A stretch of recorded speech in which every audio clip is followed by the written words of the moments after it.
कार्तिक महात्म्य 7वां अध्याय। मंगलकारी श्री हरि का सच्चा नाम ध्यान। कार्तिक मास महात्म्य का 7वां अध्याय सुनाऊं। जय श्री हरि। नारद जी ने कहा, हे राजन, कार्तिक मास में व्रत करने वालों के नियमों को मैं संक्षेप में बतलाता हूँ, उसे आप सुनिए। व्रती को सब प्रकार के आमिष, मांस, उड़द, राई, खटाई और नशीली वस्तुओं का त्याग कर देना चाहिए। व्रती को दूसरे का अन्न ग्रहण नहीं करना चाहिए, किसी से द्वेष नहीं करना चाहिए और तीर्थ के अतिरिक्त अन्य कोई यात्रा नहीं करनी चाहिए। देवता, वेद, ब्राह्मण, गाय, व्रती, नारी, राजा और गुरुजनों की निंदा भी नहीं करनी चाहिए। व्रती को दाल, तिल, पकवान व दान किया हुआ भोजन ग्रहण नहीं करना चाहिए। किसी की चुगली या निंदा नहीं करनी है। किसी भी जीव का मांस नहीं छूना चाहिए। पान, कत्था, चूना, नींबू, मसूर, बासी और झूठे भोजन का भी प्रयोग नहीं करना चाहिए। गाय, बकरी और भैंस के अतिरिक्त अन्य किसी पशु का दूध नहीं पीना चाहिए। कांसे के पात्र में रखा हुआ पंचगव्य, बहुत छोटे घड़े का पानी और केवल अपने लिए ही पका हुआ अन्न, उसका प्रयोग करना चाहिए। कार्तिक माह का व्रत करने वाले मनुष्य को सदैव ब्रह्मचर्य का पालन करना चाहिए। उसे धरती पर सोना चाहिए और दिन के चौथे पहर में केवल एक बार पत्तल में भोजन करना चाहिए। व्रती कार्तिक माह में केवल नरक चतुर्दशी, जिसे छोटी दिवाली कहते हैं, के दिन ही शरीर में तेल लगा सकता है।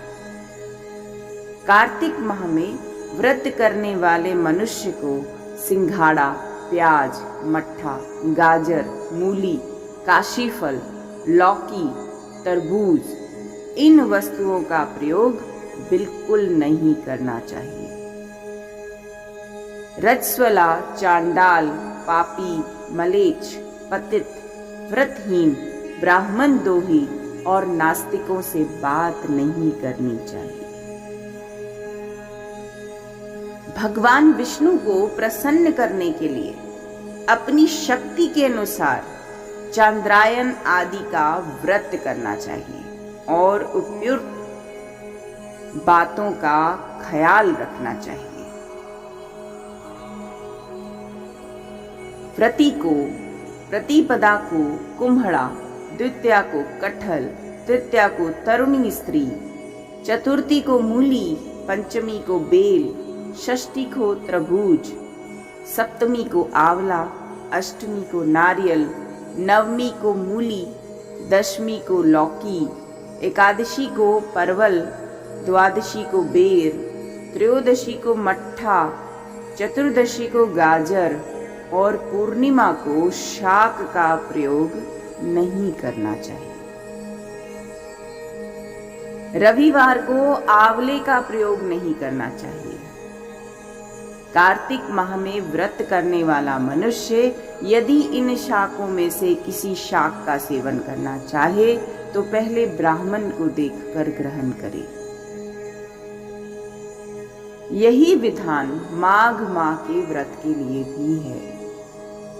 देवोत्थानी एकादशी में पहले बताई मैंने जो विधि है, उसके अनुसार नृत्य, जागरण, गायन, वादन आदि करना चाहिए। इसको विधि पूर्वक करने वाले मनुष्य को देखकर यमदूत ऐसे भाग जाते हैं जैसे सिंह की गर्जना से हाथी भाग जाते हैं। कार्तिक माह का व्रत जो है वो सभी व्रतों में श्रेष्ठ है। इसके अतिरिक्त जितने भी व्रत यज्ञ हैं वह 1000 की संख्या में किए जाने पर भी इसकी तुलना नहीं कर सकते, क्योंकि यज्ञ करने वाले मनुष्य को सीधा वैकुंठ की प्राप्ति होती है। जिस प्रकार राजा की रक्षा उसके अंग रक्षक करते हैं, उसी प्रकार कार्तिक माह का व्रत करने वाले की रक्षा भगवान विष्णु की आज्ञा से इंद्रादि देवता करते हैं। व्रती मनुष्य जहाँ कहीं भी रहता है वहीं पर उसकी पूजा होती है, उसका यश फैलता है। उसके निवास स्थान पर भूत पिशाच आदि कोई भी नहीं रह पाते।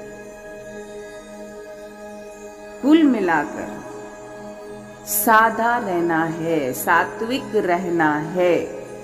कोई भी ऐसा खान पान नहीं करना, कोई भी ऐसा फैशन नहीं करना है।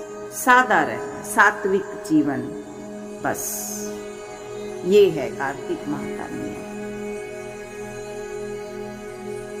विधि पूर्वक कार्तिक माह का व्रत करने वाले मनुष्य के पापों का वर्णन करने में ब्रह्मा जी भी असमर्थ हैं।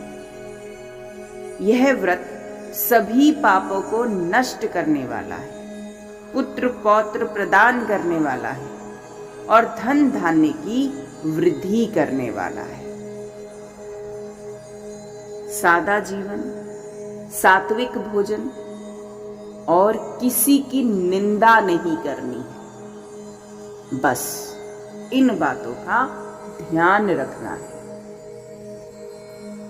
तभी फल मिलेगा।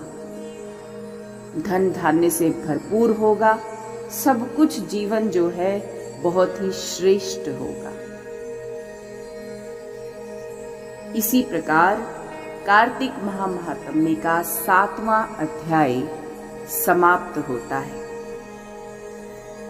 कार्तिक महात्म्य का 8वां अध्याय हम अगली बार सुनेंगे।